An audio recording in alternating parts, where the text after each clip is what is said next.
You will own nothing and be happy. The Gen Zers own nothing. They don't want to own anything. Everything is a service. No one wants you to own anything, because if you own something, you stop paying and you don't own any debt on it, and no one ever makes money. So today we're going to be talking about the lack of ownership that you truly have with the purchase of many items that you get day to day. We'll talk about a lot of the service-based, subscription-based stuff, but also talk about stuff that is traditionally, you buy a product and now you actually own it, but when you really start looking into it, you honestly don't. So I have some clips to show you guys and some examples, so leave your comments down below and I'll pick some of them out for the next video, but we'll get into the first one right here. The Gen Zers own nothing. They don't want to own anything. Everything is a service.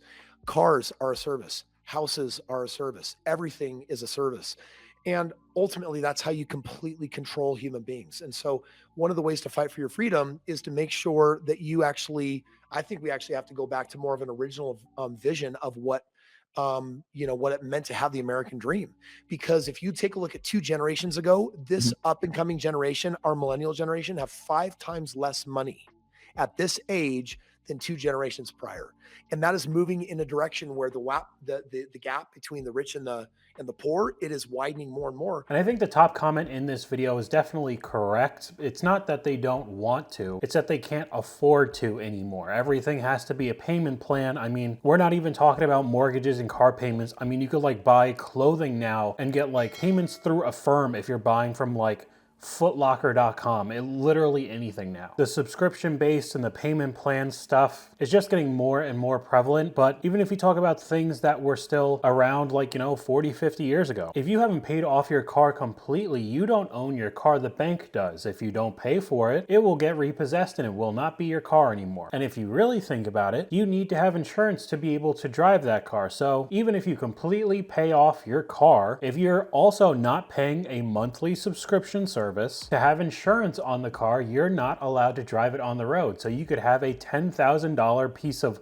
lawn art in your front yard. If after you spent years of paying off the car every month, you don't add on another service that you have to pay for the rest of your life, and then you're actually allowed to drive the car. Same thing with the house. You don't own your house until you pay off your 30-year mortgage, or it could just keep growing now for how bad it's getting. 40, 50 years, it could be forever, but you pay off that mortgage and there's property tax. Same exact boat as the car. Even though now you technically own your house, you still have to pay property tax on it every year. So how much of the house do you actually really own? You don't own any of the shows you watch anymore. You watch it on streaming services, which could be its own video by itself, but Netflix, Hulu, all of that. How many people have DVDs anymore? You don't own any of the music you listen to. How many people have CDs or vinyl? I know that it's at least somewhat popular maybe with music, but a vast majority of the people just stream music off of their phone, off of a subscription base like Spotify, or even I use YouTube Premium, which comes with YouTube Music. There's tons of others, Pandora, Sirius XM. These are all subscriptions. And you could just keep going. I use Dropbox to go from computer to computer to make and edit these videos. I use editing software from Sony Vegas and Adobe that are both subscription based. You don't own any of these things anymore. They're all monthly payments, and as soon as you miss one payment, boom, it's gone. If you don't know who Louis Rossmann is on YouTube, I would definitely go check him out. Really, really great videos, literally thousands of videos. He's been on YouTube forever, but he's got a whole series that's literally called How You're Getting Effed or You'll Own Nothing and Be Happy, which is obviously the title for this video. And we could just go through real quick a couple of his videos just to see what's really happening with the products that you buy. The first one in this video, if you bought a Tesla Cybertruck, if you tried to sell this vehicle already, which I think it only came out a couple months ago, Tesla's trying to fine people $50,000 to be able to sell their own car that they outright bought. So does Tesla still own the car even though you spent the $100,000 for the Cybertruck? Because now you're not allowed to sell it. We can also zoom in real quick in his video. Do not buy LG TVs. They sell your personal data by default, and our spineless consumer protection agencies in the US let them. And I believe he spent $3,500 on an LG TV, and it's extremely difficult to opt out of the selling your data type of thing that basically everybody does now for literally $3,500. You could get a car for that price, and they're still trying to make money off you and sell your personal data. This one is Sonos, which is a speaker company, and they force their users to accept new terms of service that sells personal data that you cannot opt out of even though you already bought the product. They could literally start making new TOS for whatever they want, and you have to accept if you want to still use the product. Asus basically has a PSP that they made for video games, and they're intentionally breaking people's products that are being sent in because of warranty defects, so they could break the warranty and they don't have to actually fix the item for free. Not only that, you have to comply with fixing the part of the device that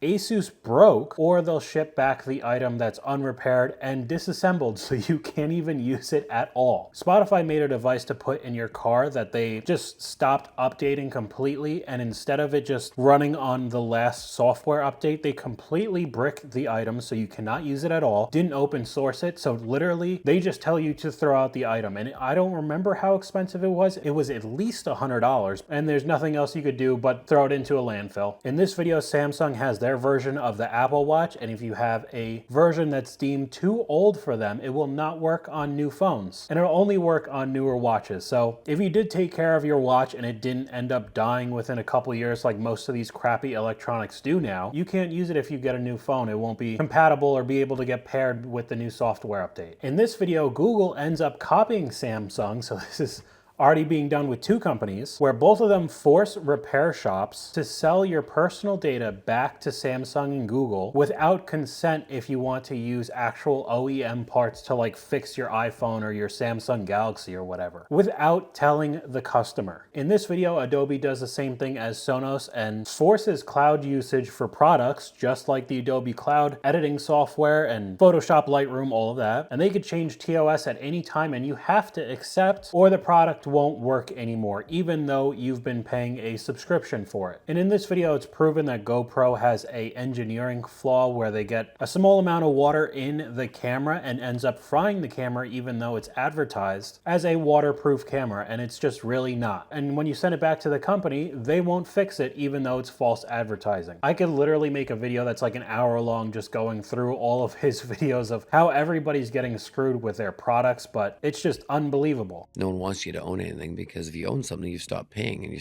don't own any debt on it, and no one ever makes money. The minute you buy something and pay it off, no one makes money. You're the only one that makes money.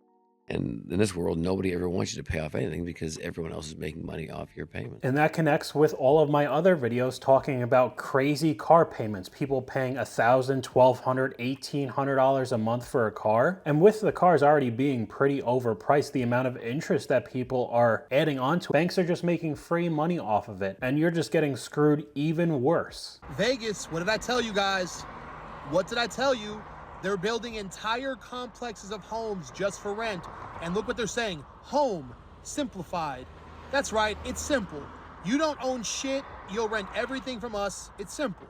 We could check out some of the comments in this video, 6,500 comments. Everything is becoming a subscription. The idea that new homes for rent exist is crazy, which honestly is. I mean, they're literally making new homes with absolutely no option of actually owning the house. Somebody already owns it before it's even being built, and you could only rent and there's no option to actually buy it. This is America, where everything is going to be a subscription model, and it's happening all over the US. They are planning no one to own a home in 50 years. And I mean, I guess I'm in that boat right now. I don't own the townhouse that I'm in right now. I'm renting. Now, personally, it was just because I moved very far away from where I lived and I didn't know if I would genuinely like living here. So I wanted to rent for a year or two, maybe decide if I wanted to stay here and buy a house or move somewhere else. And I am thinking about either moving to like South Carolina, Florida, Texas. So that's kind of the only way that I think that renting is kind of a good idea, because if you put your roots down and then want to leave a year later, the hassle with selling a house that you basically just bought is a huge pain. But it seems like soon enough there won't even be an option to own a house. Somebody will already own the house and you could just pay them rent every month until you die.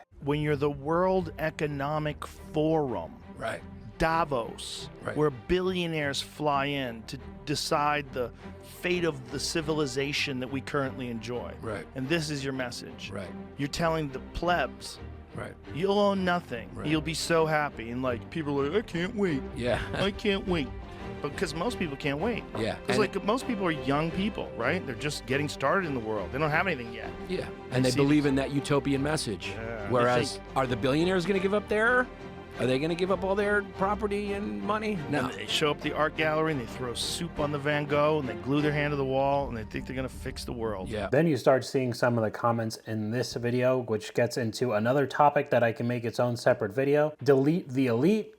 Are you saying that they're all in one place at one time? Boom. You make people turn into like violent people who want to kill the rich because of this. I mean, it's insane. You will own nothing and be happy. Well, that's what the capitalist class wants you to start believing. The World Economic Forum shared this video in 2016. The video summarizes an essay written by Ida Auken titled "Welcome to 2030. I own nothing, I have no privacy, and my life has never been better." The video and essay describe the ultimate conclusion of the gig and rental economy. So instead of owning a car, you rent through something like Zipcar. Instead of owning clothes, you rent through something like Nuuly. You might be wondering what the World Economic Forum even is. They're best known for their annual meeting in Switzerland called Davos, which brings together some of the most powerful and wealthy capitalists around the world. The Succession episode where they go to Argestes is a reference to Davos. If anyone's getting hungry and tired of eating cereal for dinner, Davos is starting to sound like a pretty good buffet. Now, I'm 100% down for some conspiracy theory, tinfoil hat stuff. I love watching the Y-Files and all the alien stuff. I'm super into it. It's really good entertainment. I don't know if I believe like 100% that BlackRock is trying to take over the entire world and nobody's allowed to own anything, and they're intentionally doing that to control all people, because say if they do end up controlling all people, like what's the goal after that? I don't really understand that. I think the subscription-based stuff ends up making more money than me just going like, I bought this Yeti cup and now it's just mine forever. It cost me $30 and that's it. Now